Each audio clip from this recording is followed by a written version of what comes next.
ഇത് മറ്റൊരു രസകരമായ മീഡിയ തമാശയാണ്. നെല്ലിന് പതിവില്ലാത്ത വിധം വിലക്കുറവുണ്ടായപ്പോൾ കുട്ടനാട്ടിലെ കർഷകർ, നെൽകൃഷി നടത്തുന്ന ആളുകൾ നെല്ല് കത്തിച്ച് കളഞ്ഞു എന്നൊരു വാർത്ത വരുന്നു. വാർത്തയോടൊപ്പം നെല്ലിങ്ങനെ കത്തിക്കുന്ന വിഷ്വലും വരുന്നു. അതിൻ്റെ ദൃശ്യങ്ങളും സഹിതമാണ് വാർത്ത. പിന്നെന്തിനാ വിശ്വസിക്കണം? അപ്പോൾ എല്ലാവരും അത് വിശ്വസിച്ചു. സാധാരണ ജനങ്ങൾ മാത്രമല്ല, പത്രങ്ങളിലൊക്കെ ജോലി ചെയ്യുന്ന പത്രാധിപന്മാരും അത് വിശ്വസിച്ചു. അങ്ങനെ അവരുടനെ തന്നെ തങ്ങളുടെ ബ്യൂറോകളിലേക്ക് വിളിച്ച് ചോദിക്കുന്നു, എവിടെ ഈ വാർത്ത? എന്തുകൊണ്ട് ഇത് നിങ്ങൾക്ക് മിസ്സായി? നിങ്ങൾ എന്താണ് അവിടെ കാണിക്കുന്നത് എന്നൊക്കെ ചോദിക്കുമ്പോൾ ആലപ്പുഴ ജില്ലയിലെ പത്രക്കാരെല്ലാം കൂടി ഒരു വണ്ടി വിളിച്ച് ഉടനെ തന്നെ ഈ നെൽകർഷകനെ കാണാൻ പുറപ്പെട്ടു.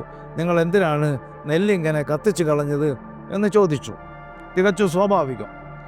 അപ്പോൾ കർഷകൻ പറയുകയാണ്, ഞാൻ കത്തിച്ചത് അതിന് നെല്ലല്ലല്ലോ, പതിരും വൈക്കോൽ തുരുമ്പുകളുമാണ് കത്തിച്ചത്.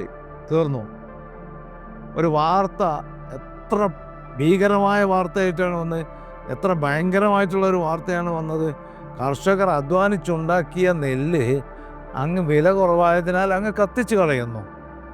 ഭയങ്കര വാർത്തയാണ്, ആരെയും ഞെട്ടിക്കുന്ന വാർത്തയാണ്. ഒരു വർഷത്തെ മുഴുവൻ അധ്വാനമാണ് ഈ കത്തിച്ച് കളഞ്ഞിരിക്കുന്നത്.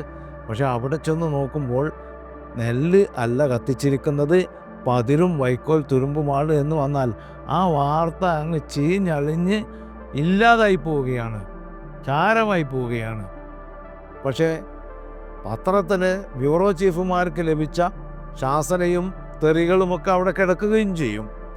ഇത് പലപ്പോഴായിട്ട് നമ്മുടെ നാട്ടിൽ സംഭവിച്ചുകൊണ്ടിരിക്കുന്ന പലതരം സംഭവ വികാസങ്ങളുടെ ഒരു ഏകദേശമുള്ള ഒരു നേർചിത്രമാണ്.